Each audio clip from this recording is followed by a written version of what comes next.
Harry Potter and the Sorcerer's Stone by J.K. Rowling. Chapter 17. The Man with Two Faces. It was Quirrell. "You!" gasped Harry. Quirrell smiled. His face wasn't twitching at all. "Me," he said calmly. "I wondered whether I'd be meeting you here, Potter." "But I thought... Snape..." "Severus," Quirrell laughed, and it wasn't his usual quivering treble, either, but cold and sharp. "Yes, Severus does seem the type, doesn't he? So useful to have him swooping around like an overgrown bat. Next to him, who would suspect poor, stuttering Professor Quirrell?"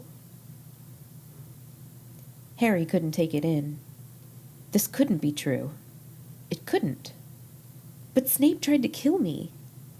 No. I tried to kill you. Your friend Miss Granger accidentally knocked me over as she rushed to set fire to Snape at that Quidditch match. She broke my eye contact with you. Another few seconds and I'd have got you off that broom. I'd have managed it before then if Snape hadn't been muttering a counter curse trying to save you. Snape was trying to save me?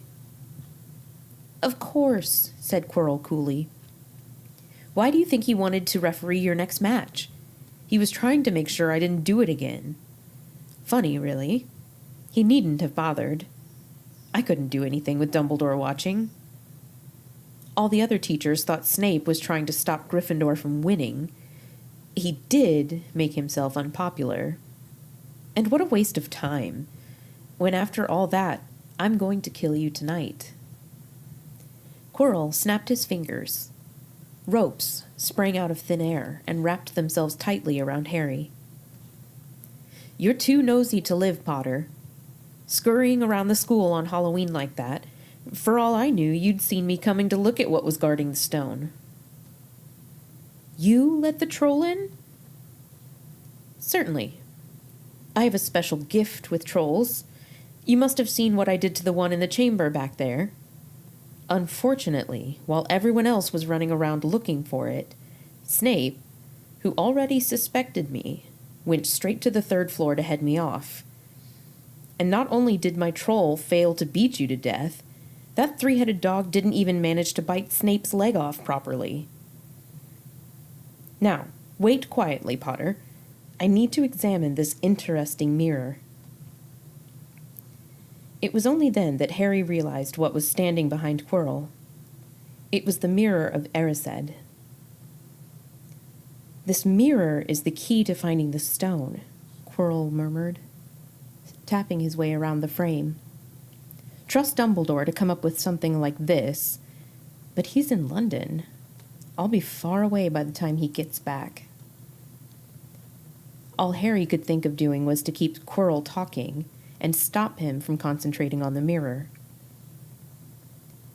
"I saw you and Snape in the forest," he blurted out. "Yes," said Quirrell idly, walking around the mirror to look at the back. "He was on to me by that time, trying to find out how far I'd got. He suspected me all along, tried to frighten me, as though he could, when I had Lord Voldemort on my side." Quirrell came back out from behind the mirror and stared hungrily into it. "I see the stone. I'm presenting it to my master, but where is it?" Harry struggled against the ropes binding him, but they didn't give. He had to keep Quirrell from giving his whole attention to the mirror. "But Snape always seemed to hate me so much." "Oh, he does," said Quirrell casually. "Heavens, yes. He was at Hogwarts with your father, didn't you know? They loathed each other, but he never wanted you dead." "But I heard you a few days ago, sobbing. I thought Snape was threatening you." For the first time, a spasm of fear flitted across Quirrell's face. "Sometimes," he said, I find it hard to follow my master's instructions. He is a great wizard, and I am weak." "You mean he was there in the classroom with you?" Harry gasped. "He is with me wherever I go," said Quirrell quietly. "I met him when I traveled around the world. A foolish young man I was then, full of ridiculous ideas about good and evil. Lord Voldemort showed me how wrong I was. There is no good and evil. There is only power, and those too weak to seek it. Since then, I've served him faithfully, although I have let him down many times. He's had to be very hard on me." Quirrell shivered suddenly. "He does not forgive mistakes easily. When I failed to steal the stone from Gringotts, he was most displeased. He punished me, decided he would have to keep a closer watch on me." Quirrell's voice trailed away. Harry was remembering his trip to Diagon Alley. How could he have been so stupid? He'd seen Quirrell there that very day, shaken hands with him in the leaky cauldron. Quirrell cursed under his breath. "I don't understand. Is the stone inside the mirror? Should I break it?" Harry's mind was racing. "What I want, more than anything else in the world at the moment," he thought, "is to find the stone before Quirrell does. So if I look in the mirror, I should see myself finding it, which means I'll see where it's hidden. But how can I look without Quirrell realizing what I'm up to?" He tried to edge to the left, to get in front of the glass without Quirrell noticing, but the ropes around his ankles were too tight. He tripped and fell over. Quirrell ignored him. He was still talking to himself. "What does this mirror do? How does it work? Help me, master." And to Harry's horror, a voice answered, and the voice seemed to come from Quirrell himself. "Use the boy. Use the boy." Quirrell rounded on Harry.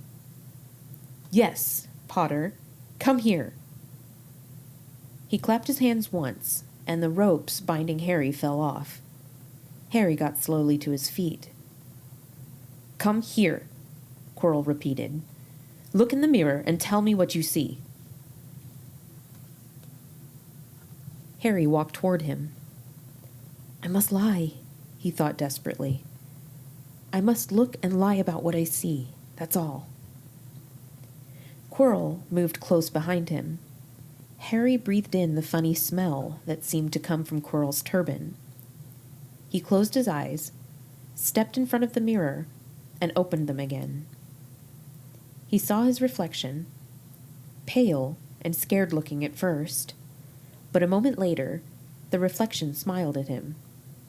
It put its hand into its pocket and pulled out a blood-red stone. It winked and put the stone back in its pocket, and as it did so, Harry felt something heavy drop into his real pocket. Somehow, incredibly, he'd gotten the stone. "Well," said Quirrell impatiently, "what do you see?" Harry screwed up his courage. "I see myself shaking hands with Dumbledore," he invented. I've won the House Cup for Gryffindor." Quirrell cursed again. "Get out of the way," he said. As Harry moved aside, he felt the Sorcerer's Stone against his leg. Dare he make a break for it? But he hadn't walked 5 paces before a high voice spoke, though Quirrell wasn't moving his lips. "He lies. He lies." "Potter, come back here," Quirrell shouted. "Tell me the truth. What did you see? What did you just see?" The high voice spoke again. "Let me speak to him, face to face." "Master, you are not strong enough." I have strength enough for this. Harry felt as if Devil's Snare was rooting him to the spot. He couldn't move a muscle. Petrified, he watched as Quirrell reached up and began to unwrap his turban. What was going on? The turban fell away. Quirrell's head looked strangely small without it. Then he turned slowly on the spot. Harry would have screamed, but he couldn't make a sound. Where there should have been a back to Quirrell's head, there was a face. The most terrible face Harry had ever seen. It was chalk white, with glaring red eyes and slits for nostrils, like a snake. "Harry Potter," it whispered.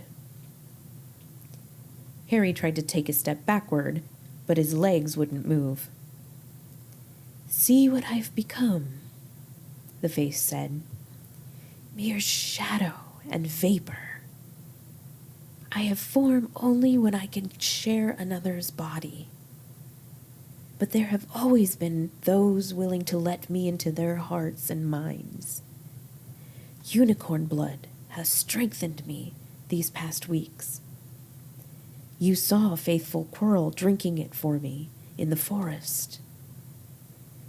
And once I have the elixir of life, I will be able to create a body of my own. Now, why don't you give me that stone in your pocket?"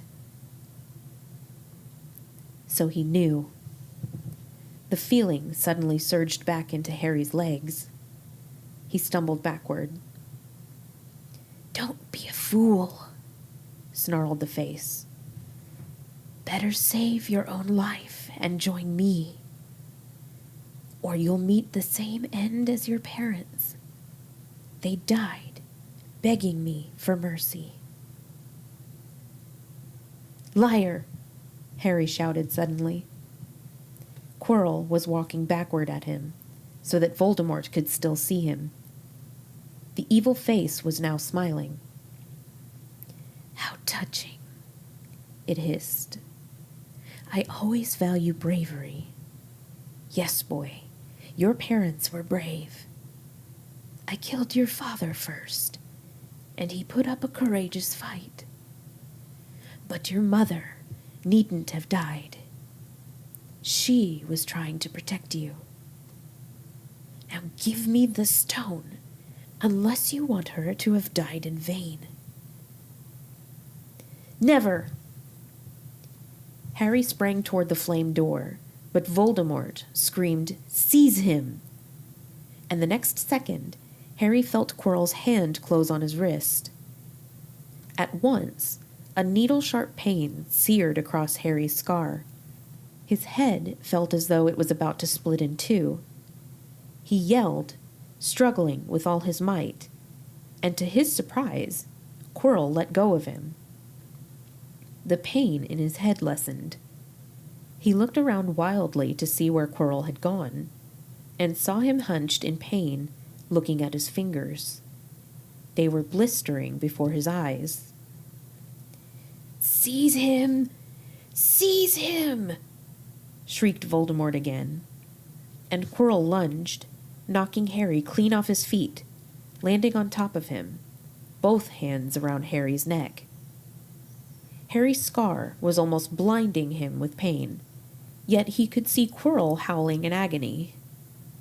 "Master, I cannot hold him! My hands!" And Quirrell, though pinning Harry to the ground with his knees, let go of his neck and stared, bewildered, at his own palms. Harry could see they looked burned, raw, red and shiny.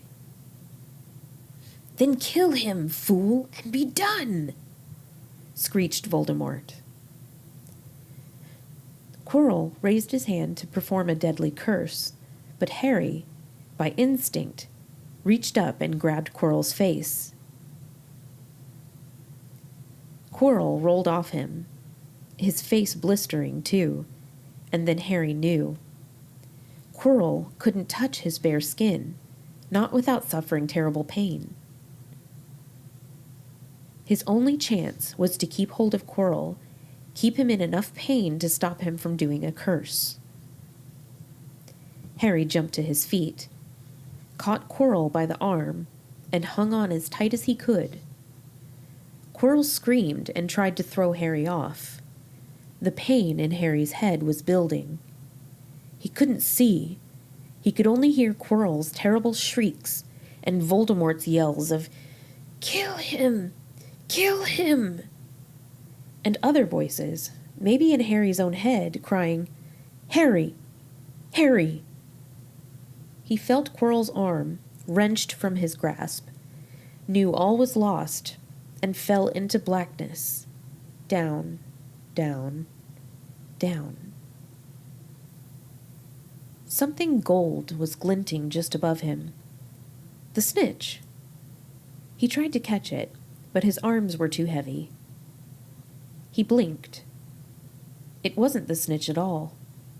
It was a pair of glasses. How strange. He blinked again. The smiling face of Albus Dumbledore swam into view above him. "Good afternoon, Harry," said Dumbledore. Harry stared at him. Then he remembered. "Sir, the stone! It was Quirrell! He's got the stone! Sir, quick!" "Calm yourself, dear boy. You are a little behind the times," said Dumbledore. "Quirrell does not have the stone." "Then who does? Sir, Harry, please relax, or Madame Pomfrey will have me thrown out." Harry swallowed and looked around him. He realized he must be in the hospital wing. He was lying in a bed with white linen sheets, and next to him was a table piled high with what looked like half the candy shop. "Tokens from your friends and admirers," said Dumbledore, beaming. "What happened down in the dungeons between you and Professor Quirrell is a complete secret. So, naturally, the whole school knows. I believe your friends Misters Fred and George Weasley were responsible for trying to send you a toilet seat. No doubt they thought it would amuse you. Madame Pomfrey, however, felt it might not be very hygienic and confiscated it." "How long have I been in here?" 3 days. Mr. Ronald Weasley and Miss Granger will be most relieved you have come round. They've been extremely worried." "But, sir, the stone—" "I see you are not to be distracted. Very well, the stone. Professor Quirrell did not manage to take it from you. I arrived in time to prevent that, although you were doing very well on your own, I must say." "You got there? You got Hermione's owl?" "We must have crossed in midair. No sooner had I reached London than it became clear to me that the place I should be was the one I had just left. I arrived just in time to pull Quirrell off you." "It was you." "I feared I might be too late." "You nearly were. I couldn't have kept him off the stone much longer." "Not the stone, boy, you. The effort involved nearly killed you. For one terrible moment there, I was afraid it had. As for the stone, it has been destroyed." "Destroyed?" said Harry blankly. "But your friend, Nicholas Flamel—" "Oh, you know about Nicholas," said Dumbledore, sounding quite delighted. "You did do the thing properly, didn't you? Well, Nicholas and I have had a little chat, and agreed it's all for the best." "But that means he and his wife will die, won't they?" "They have enough elixir stored to set their affairs in order, and then yes, they will die." Dumbledore smiled at the look of amazement on Harry's face. "To one as young as you, I'm sure it seems incredible. But to Nicholas and Perenelle, It really is like going to bed after a very, very long day. After all, to the well-organized mind, death is but the next great adventure. You know, the stone was really not such a wonderful thing. As much money and life as you could want, the two things most human beings would choose above all. The trouble is, humans do have a knack of choosing precisely those things that are worst for them. Harry lay there, lost for words. Dumbledore hummed a little and smiled at the ceiling. "Sir," said Harry, "I've been thinking. Sir, even if the stone's gone, you know who. Call him Voldemort, Harry. Always use the proper name for things. Fear of a name increases fear of the thing itself." "Yes, sir. Well, Voldemort's going to try other ways of coming back, isn't he? I mean, he hasn't gone, has he?" "No, Harry, he is not. He is still out there somewhere, perhaps looking for another body to share. Not being truly alive, he cannot be killed. He left Quirrell to die. He shows just as little mercy to his followers as his enemies. Nevertheless, Harry, while you may only have delayed his return to power, it will merely take someone else who is prepared to fight what seems a losing battle next time. And if he is delayed again and again, why, he may never return to power." Harry nodded, but stopped quickly, because it made his head hurt. Then he said, "Sir, there are some other things I'd like to know, if you can tell me. Things I want to know the truth about." "Ah, the truth," Dumbledore sighed. "It is a beautiful and terrible thing, and should therefore be treated with great caution. However, I shall answer your questions unless I have a very good reason not to, in which case I beg you'll forgive me. I shall not, of course, lie." "Well, Voldemort said that he only killed my mother because she tried to stop him from killing me. But why would he want to kill me in the first place?" Dumbledore sighed very deeply this time. "Alas, the first thing you ask me I cannot tell you. Not today, not now. You will know one day. Put it from your mind for now, Harry. When you are older, I know you hate to hear this. When you are ready, you will know." And Harry knew it would be too good to argue. "But why couldn't Quirrell touch me?" "Your mother died to save you. If there is one thing Voldemort cannot understand, it is love. He didn't realize that love, as powerful as your mother's for you, leaves its own mark. Not a scar, no visible sign. To have been loved so deeply, even though the person who loved us is gone, will give us some protection forever. It is in your very skin.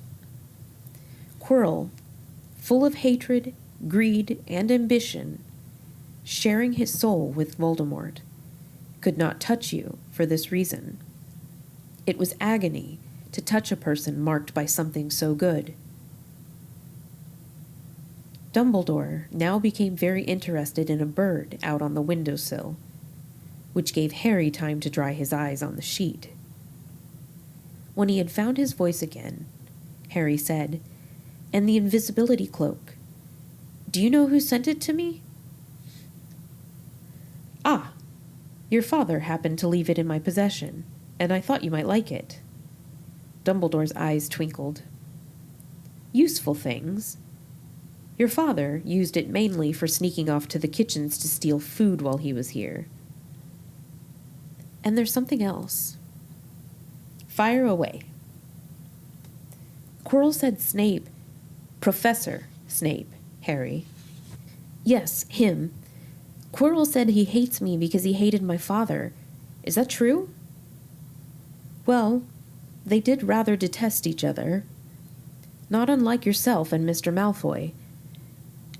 And then your father did something Snape could never forgive. What? He saved his life. What? Yes, said Dumbledore dreamily. Funny the way people's minds work, isn't it? Professor Snape couldn't bear being in your father's debt. I do believe he worked so hard to protect you this year because he felt that would make him and your father even. Then he could go back to hating your father's memory in peace. Harry tried to understand this, but it made his head pound, so he stopped. And sir, there's one more thing. Just the one? How did I get the stone out of the mirror? Ah, now, I'm glad you asked me that. It was one of my more brilliant ideas, and between you and me, that's saying something.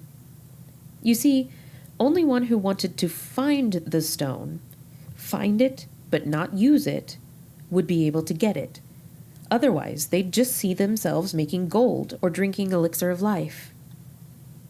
My brain surprises even me sometimes. Now, enough questions. I suggest you make a start on those sweets. Ah, Bertie Bott's every flavor beans. I was unfortunate enough in my youth to come across a vomit-flavored one, and since then I'm afraid I've lost my liking for them. But I think I'll be safe with a nice toffee, don't you? He smiled and popped the golden brown bean into his mouth. Then he choked and said, Alas, earwax. Madame Pomfrey, the nurse, was a nice woman, but very strict. Just 5 minutes, Harry pleaded. Absolutely not. You let Professor Dumbledore in. Well, of course, that was the headmaster. Quite different. You need rest.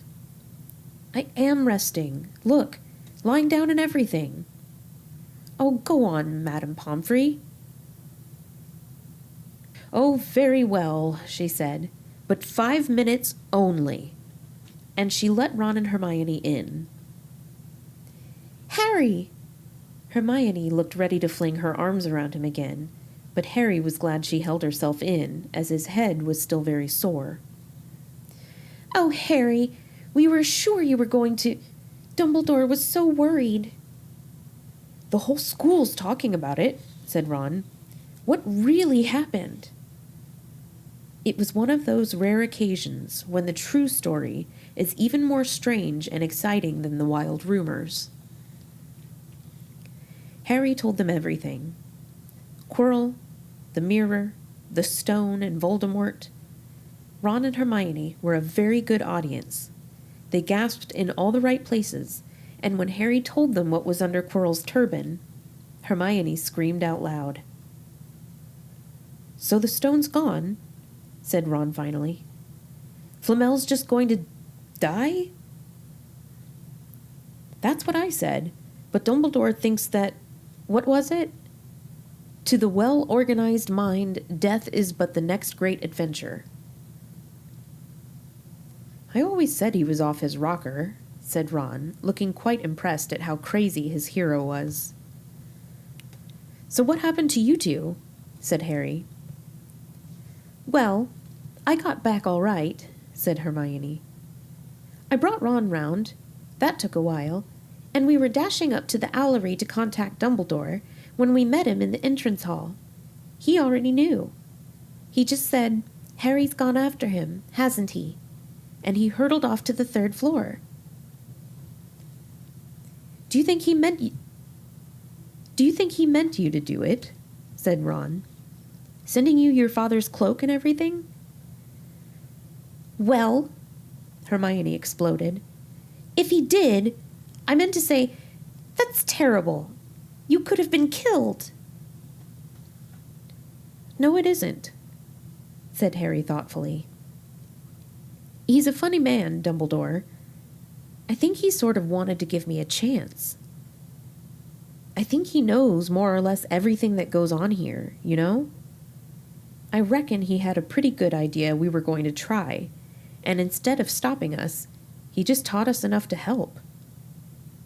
I don't think it was an accident he let me find out how the mirror worked. It's almost like he thought I had the right to face Voldemort if I could. Yeah, Dumbledore's off his rocker, all right, said Ron proudly. Listen, you've got to be up for the end-of-year feast tomorrow. The points are all in, and Slytherin won, of course. You missed the last Quidditch match. We were steamrollered by Ravenclaw without you. But the food'll be good. At that moment, Madame Pomfrey bustled over. You've had nearly 15 minutes. Now out, she said firmly.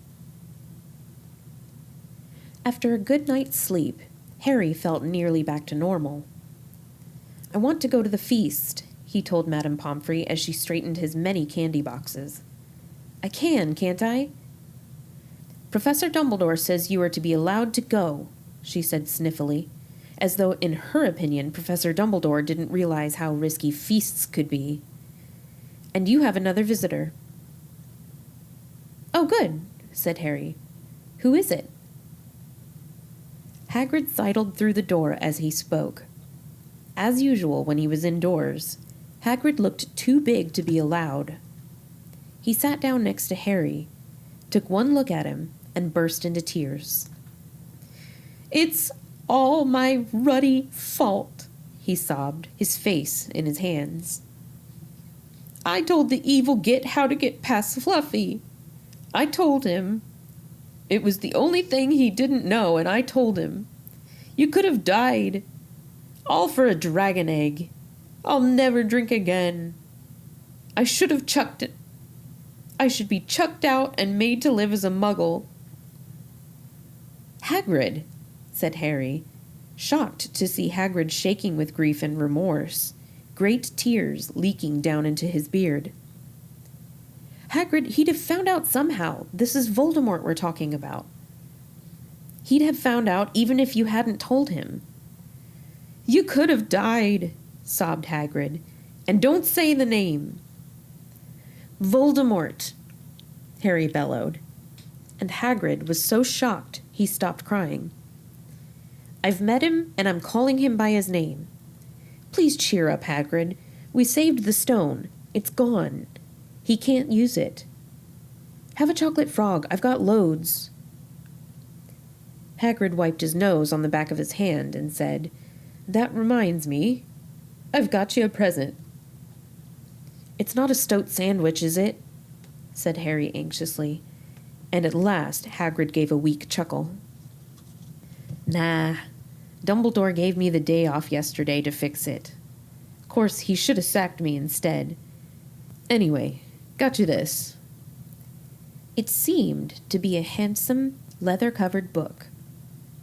Harry opened it curiously. It was full of wizard photographs. Smiling and waving at him from every page were his mother and father. Send owls off to all your parents' old school friends, asking for photos. I knew you didn't have any. Do you like it? Harry couldn't speak, but Hagrid understood. Harry made his way down to the end-of-the-year feast alone that night. He had been held up by Madame Pomfrey's fussing about, insisting on giving him one last checkup, so the great hall was already full. It was decked out in the Slytherin colors of green and silver to celebrate Slytherin's winning the House Cup for the 7th year in a row. A huge banner showing the Slytherin serpent covered the wall behind the high table. When Harry walked in, there was a sudden hush, and then everybody started talking loudly at once. He slipped into a seat between Ron and Hermione at the Gryffindor table, and tried to ignore the fact that people were standing up to look at him. Fortunately, Dumbledore arrived moments later. The babble died away. Another year gone, Dumbledore said cheerfully. And I must trouble you with an old man's wheezing waffle before we sink our teeth into our delicious feast. What a year it has been. Hopefully your heads are all a little fuller than they were. You have the whole summer ahead to get them nice and empty before next year starts. Now, as I understand it, the house cup here needs awarding, and the points stand thus. In fourth place, Gryffindor, with 312 points. In third, Hufflepuff, with 352. Ravenclaw has 426, and Slytherin, 472. A storm of cheering and stamping broke out from the Slytherin table. Harry could see Draco Malfoy banging his goblet on the table. It was a sickening sight. Yes, yes, well done, Slytherin, said Dumbledore. However, recent events must be taken into account. The room went very still. The Slytherin smiles faded a little. Ahem, said Dumbledore. I have a few last-minute points to dish out. Let me see. Yes. First, to Mr. Ronald Weasley. Ron went purple in the face. He looked like a radish with a bad sunburn. For the best played game of chess Hogwarts has seen in many years, I award Gryffindor House 50 points. Gryffindor cheers nearly raised the bewitched ceiling. The stars overhead seemed to quiver. Percy could be heard telling the other prefects, "My brother, you know, my youngest brother, got past McGonagall's giant chess set." At last there was silence again. Second, to Miss Hermione Granger, for the use of cool logic in the face of fire, I award Gryffindor House 50 points. Hermione buried her face in her arms. Harry strongly suspected she had burst into tears. Gryffindors up and down the table were beside themselves. They were 100 points up. Third, to Mr. Harry Potter, said Dumbledore. The room went deadly quiet. For pure nerve and outstanding courage, I award Gryffindor House 60 points. The din was deafening. Those who could add up while yelling themselves hoarse knew that Gryffindor now had 472 points, exactly the same as Slytherin. They had tied for the house cup, if only Dumbledore had given Harry just one more point. Dumbledore raised his hand. The room gradually fell silent. There are all kinds of courage, said Dumbledore, smiling. It takes a great deal of bravery to stand up to our enemies, but just as much to stand up to our friends. I therefore award 10 points to Mr. Neville Longbottom. Someone standing outside the Great Hall might well have thought some sort of explosion had taken place. So loud was the noise that erupted from the Gryffindor table. Harry, Ron, and Hermione stood up to yell and cheer as Neville, white with shock, disappeared under a pile of people hugging him. He had never won so much as a point for Gryffindor before. Harry, still cheering, nudged Ron in the ribs and pointed at Malfoy, who couldn't have looked more stunned and horrified if he'd just had the body-bind curse put on him. Which means, Dumbledore called over the storm of applause, for even Ravenclaw and Hufflepuff were celebrating the downfall of Slytherin. We need a little change of decoration.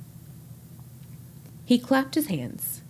In an instant, the green hangings became scarlet, and the silver became gold. The huge Slytherin serpent vanished, and a towering Gryffindor lion took its place. Snape was shaking Professor McGonagall's hand with a horrible, forced smile. He caught Harry's eye, and Harry knew at once that Snape's feeling toward him hadn't changed one jot. This didn't worry Harry. It seemed as though life would be back to normal next year, or as normal as it ever was at Hogwarts. It was the best evening of Harry's life, better than winning at Quidditch, or Christmas, or knocking out mountain trolls. He would never, ever forget tonight. Harry had almost forgotten that the exam results were still to come, but come they did. To their great surprise, both he and Ron passed with good marks. Hermione, of course, had the best grades of the first years. Even Neville scraped through, his good herbology marks making up for his abysmal potions one. They had hoped that Goyle, who was almost as stupid as he was mean, might be thrown out, but he had passed too. It was a shame, but as Ron said, you couldn't have everything in life. And suddenly their wardrobes were empty, their trunks were packed, Neville's toad was found lurking in a corner of the toilets. Notes were handed out to all students, warning them not to use magic over the holidays. "I always hope they'll forget to give us these," said Fred Weasley sadly. Hagrid was there to take them down to the fleet of boats that sailed across the lake. They were boarding the Hogwarts Express, talking and laughing as the countryside became greener and tidier, eating Bertie Bott's every flavor beans as they sped past Muggle towns, pulling off their wizard robes and putting on jackets and coats, pulling into platform 9 3/4 at King's Cross Station. It took quite a while for them all to get off the platforms. A wizened old guard was up by the ticket barrier, letting them go through the gate in 2s and 3s, so they didn't attract attention by all bursting out of a solid wall at once and alarming the Muggles. "You must come and stay this summer," said Ron. "Both of you. I'll send you an owl." "Thanks," said Harry. "I'll need something to look forward to." People jostled them as they moved forward toward the gateway back to the Muggle world. Some of them called, "Bye, Harry." "See you, Potter." "Still famous," said Ron, grinning at him. "Not where I'm going, I promise you," said Harry. He, Ron, and Hermione passed through the gateway together. "There he is, Mom! There he is! Look!" It was Ginny Weasley, Ron's younger sister, but she wasn't pointing at Ron. "Harry Potter!" she squealed. "Look, Mom, I can see—" "Be quiet, Ginny, and it's rude to point." Mrs. Weasley smiled down at them. "Busy year," she said. "Very," said Harry. "Thanks for the fudge and the sweater, Mrs. Weasley." "Oh, it was nothing, dear." "Ready, are you?" It was Uncle Vernon, still purple-faced, still mustached, still looking furious at the nerve of Harry, carrying an owl in a cage in a station full of ordinary people. Behind him stood Aunt Petunia and Dudley, looking terrified at the very sight of Harry. "You must be Harry's family," said Mrs. Weasley.